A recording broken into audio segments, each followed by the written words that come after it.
বন্ধুরা, তোমরা যারা এসএসসি জিডির জন্য প্রিপারেশন নিচ্ছ, দেখো বাস কারেন্ট অ্যাফেয়ার্সও কিন্তু তোমাকে পড়তে হবে, কেননা কারেন্ট অ্যাফেয়ার্স থেকে 2 থেকে 3টে প্রশ্ন তুমি পাবা।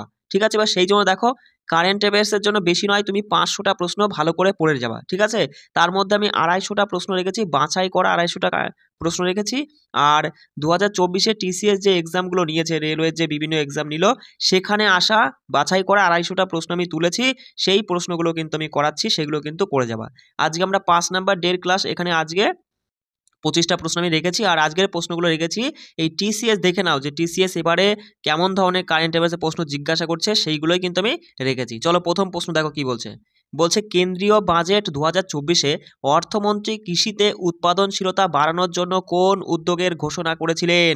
বলো সঠিক উত্তর কি হবে, এখানে দেখে নাও। অপশান 4 সঠিক উত্তর। আমি একটু তাড়াতাড়ি বলবো, মানে যতটা তাড়াতাড়ি পারি ততটা তাড়াতাড়ি বলবো, কারণ তোমাদের সময়কে যাতে আমি খুব অল্প ব্যবহার করতে পারি। ঠিক আছে, মাথায় রাখবে কৃষি গবেষণা সেটআপের একটি বিস্তৃত পর্যালোচনা। তাহলে কি বললাম, কেন্দ্রীয় বাজেট 2024-এ অর্থমন্ত্রী কৃষিতে উৎপাদনশীলতা বাড়ানোর জন্য যে উদ্যোগটা ঘোষণা করেছে, সেটা হলো কৃষি গবেষণা সেটআপের একটি বিস্তৃত পর্যালোচনা। অপশান 4 এখানে সঠিক উত্তর। পরের প্রশ্ন দেখো, এটা এসেছিল যে the miracle makers Indian cricket's greatest epic, এই বইটির লেখককে বলো। The miracle makers Indian cricket's greatest epic বইটির লেখক হলেন ভারত সুন্দরেশন। অপশান 3 আমাদের সঠিক উত্তর। সবগুলো পড়ে মুখস্থ করে নিবা, ভারত সুন্দরেশন। বলছে কোন বছরে দিল্লি হাইকোর্ট বার কাউন্সিলিং তোমার হচ্ছে নির্বাচনে মহিলা আইনজীবীদের জন্য 33% সংরক্ষণের আবেদন সংক্রান্ত একটি নোটিশ জারি করা হয়েছিল? কোন সালে? 2024 সালে। ঠিক আছে, সাল থেকেও কিন্তু প্রশ্ন তুলে দিয়েছে, তাহলে মাথায় রাখবে, তুমি পার্সেন্টেজটাও কিন্তু মাথায় রাখবে যে 2024 সালে দিল্লি হাইকোর্ট বার কাউন্সিলিং নির্বাচনে মহিলা আইনজীবীদের জন্য 33% তোমার হচ্ছে সংরক্ষণের আবেদন সংক্রান্ত একটি নোটিশ জারি করা হয়েছিল। বলছে ভারত সরকার বিজ্ঞান প্রযুক্তি এবং উদ্ভাবনের ক্ষেত্রে ড্যাশ বিভাগে, মানে কয়টি বিভাগে রাষ্ট্রীয় বিজ্ঞান পুরস্কার নামে পরিচিত জাতীয় পুরস্কারের একটি নতুন সেট নিয়ে এসেছে? কয়টি বিভাগে? এখানে সঠিক উত্তর মাথায় রাখবে 4টি বিভাগ। অপশান 2। ঠিক আছে, তাহলে কি বললাম, ভারত সরকার বিজ্ঞান প্রযুক্তি এবং উদ্ভাবনের ক্ষেত্রে 4টি বিভাগে রাষ্ট্রীয় বিজ্ঞান পুরস্কার নামে পরিচিত জাতীয় পুরস্কারের একটি নতুন সেট নিয়ে এসেছেন। ঠিক আছে, 5 নম্বর প্রশ্ন দেখো কি এসেছিল যে 2024 সালের সেপ্টেম্বরে কাকে সশস্ত্র সীমা বল অর্থাৎ এসএসবি এর ডিরেক্টর জেনারেল পদে নিয়োগ করা হয়েছে? কাকে? মাথায় রাখবে, সঠিক উত্তর কী হবে? অমৃত মোহন প্রাসাদকে। কি বললাম? অমৃত মোহন প্রাসাদকে 2024 সালে সশস্ত্র সীমাবল অর্থাৎ এসএসবি এর ডিরেক্টর জেনারেল পদে নিয়োগ করা হয়েছে। ঠিক আছে, প্রশ্নগুলো মুখস্থ করে নিবা। বলছে নিম্নলিখিত কে ষষ্ঠ খেলো ইন্ডিয়া ইউথ গেমসে ছেলেদের তোমার হচ্ছে 1500 মিটার দৌড় প্রতিযোগিতায় হচ্ছে 3 মিনিট 51 সেকেন্ডে দৌড় শেষ করে রেকর্ড তৈরি করেছেন? তাহলে সঠিক উত্তর কী হবে? মাথায় রাখবে রাহুল স্বর্ণালিয়া। কি বললাম?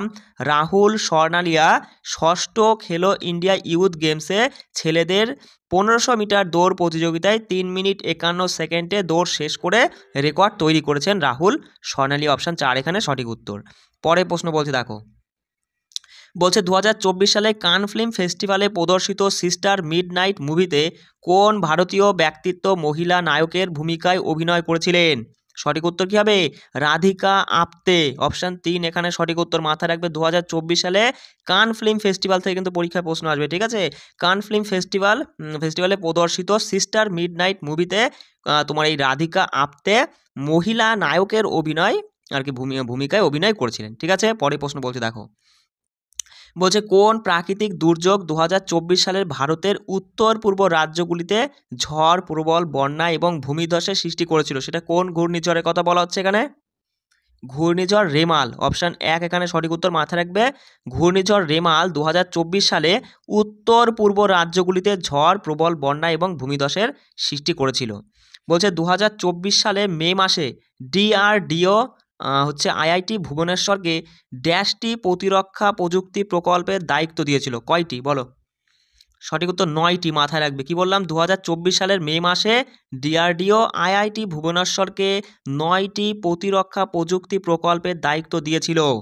পরে প্রশ্ন বলছে দেখো যে 2024 সালে 2024 সালের 15ই জানুয়ারি নীতি আয়োগ ড্যাশ শিরোনামে একটি আলোচনা পত্র প্রকাশ করেছে, বলো। সঠিক উত্তর কী হবে? অপশান 3। মাথায় রাখবে যে 2024 সালে 15ই জানুয়ারি নীতি আয়োগ 2005-6 সাল থেকে ভারতে বহুমাত্রিক দারিদ্রতার এই শিরোনামের একটি আলোচনাপত্র কিন্তু প্রকাশ করেছে। অপশান 3 এখানে সঠিক উত্তর। পরের প্রশ্ন দেখো, বলছে 2023 সালে জাতীয় ক্রীড়া পুরস্কারের সময় মোট কয়টি অর্জুন পুরস্কার প্রদান করা হয়েছিল, বলো। সঠিক উত্তর হবে 26টি। মাথায় রাখবে 2023 সালে জাতীয় ক্রীড়া পুরস্কারের সময় 26টি অর্জুন পুরস্কার প্রদান করা হয়েছিল। বলছে 2023 সালে কোন প্রতিষ্ঠান সমস্ত ই ওয়ে বিল এবং ই ইনভয়েস সিস্টেমের জন্য 2 ফ্যাক্টর অথেন্টিকেশন চালু করছে? সেটা হচ্ছে কোন প্রতিষ্ঠান?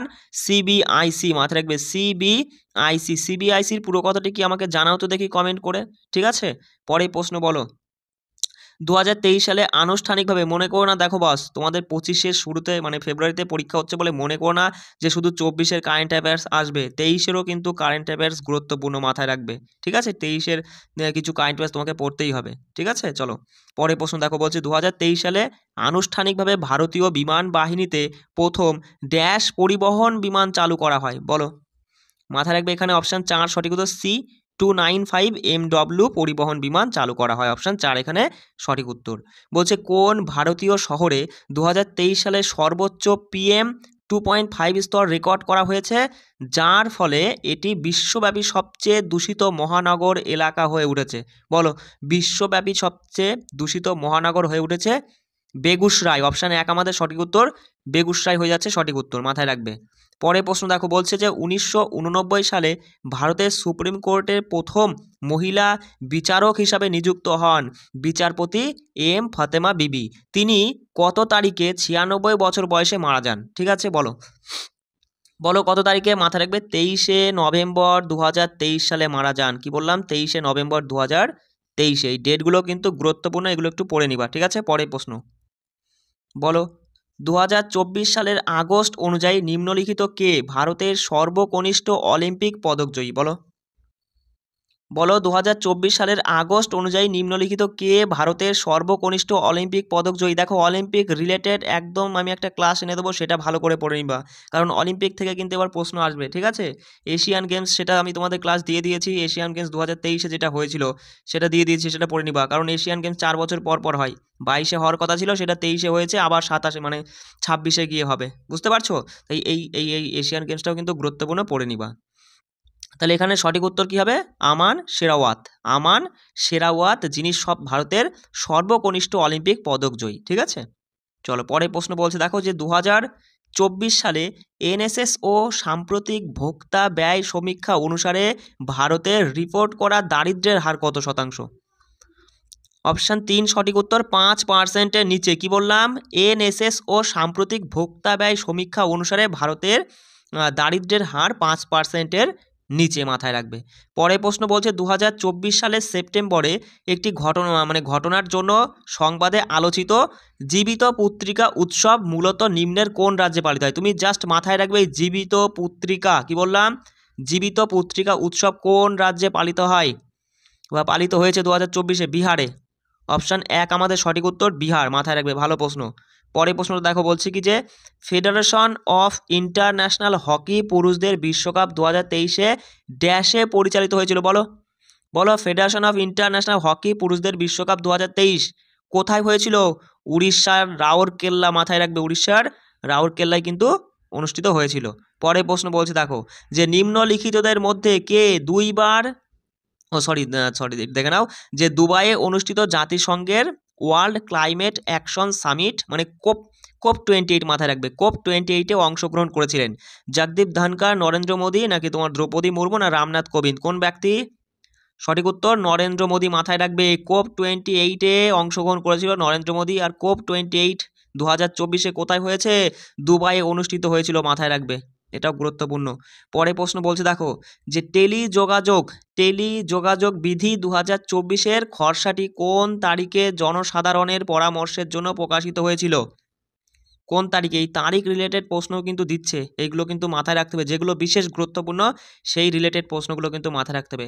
মাথায় রাখবে 4 জুলাই 2024 কী বললাম, টেলি যোগাযোগ বিধি 2024 খসড়াটি তোমার এই 4 জুলাই 2024 জনসাধারণের পরামর্শের জন্য প্রকাশিত হয়েছিল। পরের প্রশ্ন বলছে দেখো, যে ভারতীয় মহিলা দল নিম্নলিখিত কোন দলকে পরাজিত করে দাবা অলিম্পিয়াড 2024 শিরোপা জিতেছে, বলো। মাথায় রাখবে ভারতীয় মহিলা দল এই আজারবাইজানকে পরাজিত করেই দাবা অলিম্পিয়াড 2024 শিরোপাটা পেয়েছে। পরে প্রশ্ন বলছে খেলো ইন্ডিয়া প্যারা গেমস 2023 কোন শহরে অনুষ্ঠিত হয়েছিল, এটা তো পারা উচিত, বলো। খেলো ইন্ডিয়া প্যারা গেমস 2023 নয়া দিল্লি হয়েছিল, মানে নিউ দিল্লি আর কি, ঠিক আছে, অপশান 3 এখানে সঠিক উত্তর। পরে প্রশ্ন বলছে দেখো, যে ভারতের প্রথম কোয়ান্টাম ডায়মন্ড মাইক্রোচিপ ইমেজার তৈরির জন্য আইআইটি বোম্বে এবং ড্যাশ যৌথ উদ্যোগ নিয়েছে। তো এখানে মাথায় রাখবে আইআইটি বোম্বে এবং টিসিএস, কি বললাম, ভারতের প্রথম কোয়ান্টাম ডায়মন্ড মাইক্রোচিপ ইমেজার তৈরির জন্য আইআইটি বোম্বে আর টিসিএস যৌথভাবে উদ্যোগ নিয়েছে। পরে আজকে দেখো শেষ প্রশ্নটা বলছে যে 2023 সালে ইউনেস্কো গরবাকে অভূতপূর্ব সাংস্কৃতিক ঐতিহ্য হিসেবে ঘোষণা করে, তা নিম্নলিখিত কোন রাজ্যে গরবার উৎপত্তি, বলো গরবার উৎপত্তি কোথায়, গুজরাট, নাম দেখেই বুঝতে পারছো, গরবা গুজরাট, মাথায় রাখবে গরবা গুজরাট, অপশান 4 এখানে সঠিক উত্তর। এই ছিল টিসিএস এর আশা রেলওয়েতে এক্সামে হওয়া আর কি তোমার এই কারেন্ট অ্যাফেয়ার্সের প্রশ্নগুলো আমি একটু দেখিয়ে দিলাম যে কী টাইপের প্রশ্ন তাহলে ওরা দিচ্ছে, তাহলে আমাদের কিন্তু সেই রিলেটেড সেইভাবেই কিন্তু পড়তে হবে, ঠিক আছে। আমি যত তাড়াতাড়ি পারি তোমাদের ক্লাসগুলো সব কমপ্লিট করিয়ে দেবো, তোমরা শুধু একটু এই মাসটা, শুধু এই জানুয়ারি মাসটা শুধু একটু অ্যাক্টিভ থাকো, থেকে যখনই যে ক্লাসটা দিচ্ছি একটু ভালো করে রিভিশন করে নাও, ঠিক আছে। সবাই ভালো করে পড়বে, কোনো রকমের কোনো সমস্যা হলে পরে আমার সঙ্গে যোগাযোগ করতে পারো, কোনো অসুবিধা নেই। রাখছি, জয় হিন্দ।